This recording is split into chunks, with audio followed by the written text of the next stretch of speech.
Ya Tarim, Ya Tarim, Ya Tarim, Ya Tarim, Syai'illah, Syai'illah,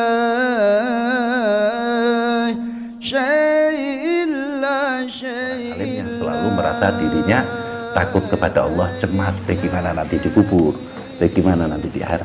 Itu maksud daripada majelis taklim, untuk menambah pengetahuan kita tentang kebesaran Allah dan kecilnya diri kita. Jadi semakin ilmu itu tambah, harus semakin merasa diri kita kecil. Siapa yang besar? Allah.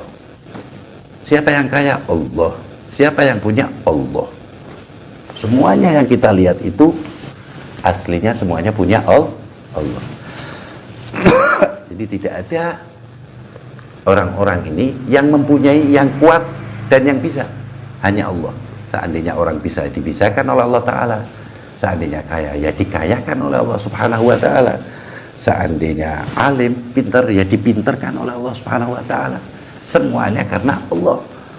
Sebab tidak ada sesuatu yang bisa bergerak ataupun berubah kecuali atas izin Allah. Walaupun satu rambut, semuanya tidak ada yang luput daripada pandangan Allah ataupun pengawasan Allah Subhanahu wa Ta'ala. Apalagi umat manusia, tidak ada. Hakata. Itu maksud daripada kita hadir di ta'lim, hadir di majelis zikir seperti itu, agar kita merasa apa?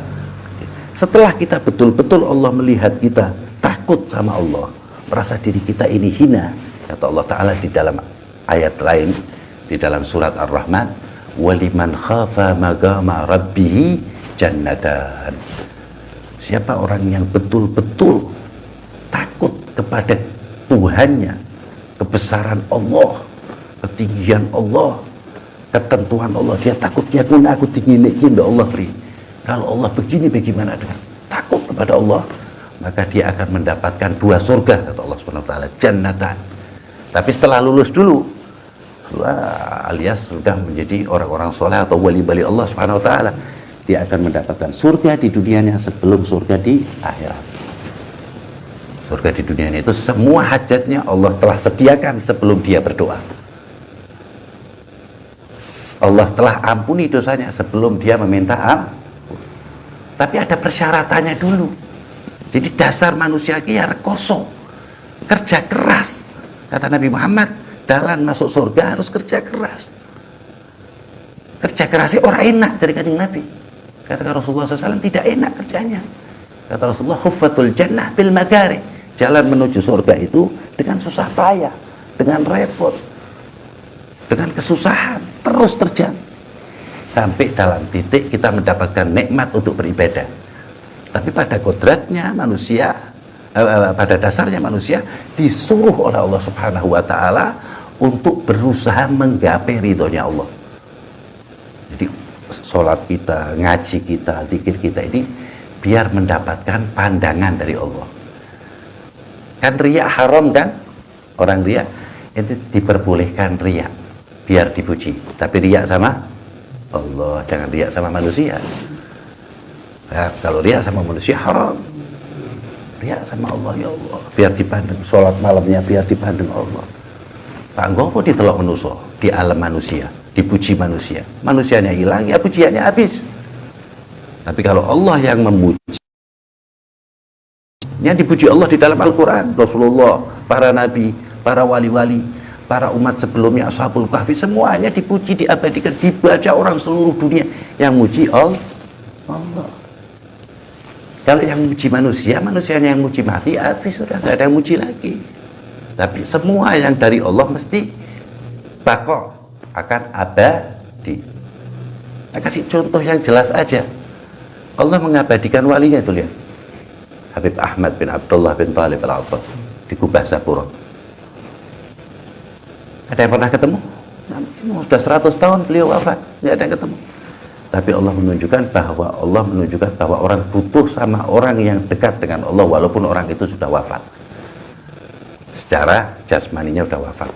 rohnya tetap hidup. Pada datang minta berkah, doa, ditunjukkan. Itu orang yang mengharap pujian dari aku, tidak mengharap pujian dari manusia. Ketika aku puji, itu hasilnya. Tidak pernah berhenti. Mereka laksana Ka'bah yang ada di dunia ini.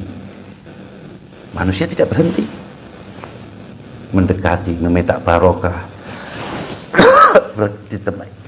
berziarah, padahal tidak kenal, bahkan mungkin namanya nggak paham, tapi Allah gerakkan, suruh mampir. Bahkan Wali Songo sekarang ziarah, ada Habib Ahmadnya juga dimasukkan. Itu Allah kalau memuji, diabadikan terus sama Allah Ta'ala. Mana ada lagi yang kita tidak bertemu bahkan udah ratusan tahun. Maulana Al-Maghrabi di Wonobodro, nggak kenal, tidak ada yang kenal, tidak ada yang paham, udah ratusan tahun, seakan-akan hilang dengan jalannya waktu, karena dia jujur dengan Allah, menegakkan syariat Allah, susah payah agar dicintai Allah. Maka Allah tunjukkan setelah 700 tahun, itu 200 tahun sebelum Wali Songo, Maulana Al-Maghrabi mana? Wonobodro. Ditunjukkan, digerakkan hatinya Kiai Thohir, Habib Ahmad waktu itu yang pertama kali ziarah yang ziarah umum ya, yang besar. Kalau ziarahnya udah ratusan tahun, banyak yang ziarah ke sana. Tapi mulai besar itu kira-kira baru 30 sampai 35 tahun. Ketika itu kita baru 10 tahun umurnya, itu mulai ziarah rame. Bisa. Pernah kan ada yang hadir di Wonobodro? Nah, itu karena apa? Karena Allah yang meramaikan. Diramaikan sama Allah Subhanahu wa taala, ditunjukin, ente nggak ada yang ketemu, nggak ada yang tahu keluarganya Maulana Al-Maghrabi, tapi disuruh datang sama Allah Ta'ala. Siapa yang jadikan kita datang ke sana? Kan Allah. Atas izin Allah kita ke sana kan. Kalau nggak bisa. Ditunjukkan sama Allah, orang-orang yang betul-betul kepadaku, maka aku betul-betul memujinya. Bahkan dia sudah di tanah, bahkan tidak ada orang yang melihat, yang mendatangin hallnya, tidak ada satupun yang bertemu. Sudah 800 tahun Maulana Al-Maghrabi. Begitulah Allah menunjukkan kepada kita, itu hikmah bagi kita, menunjukkan kalau Allah memberi imbalan, ya. Jadi imbalan belum di akhirat, di dunia Allah sudah menunjukkan seperti itu, dikenang sepanjang masa, padahal nggak ada yang pernah ketemu dan lain sebagainya. Bahkan orang-orang penduduk setempat dimuliakan oleh Allah Subhanahu wa taala, ditambah rezekinya gara-gara orang yang sudah mati. Berarti orang yang sudah mati lebih mulia daripada yang masih hidup, memberi rezeki pada orang yang masih hidup, ya kan? Kalau waktunya haul banyak. Terus Wali Songo, ente ziarah kemana aja Wali Songo, itu tempat paling mahal, tempat jualan-jualan di tempat Wali Songo, tapi mereka laku. Sunan Ampel berapa ribu orang yang jualan di situ, toko-toko di situ. Nah kalau nggak ada yang ziarah kan nggak ada yang buka toko di situ.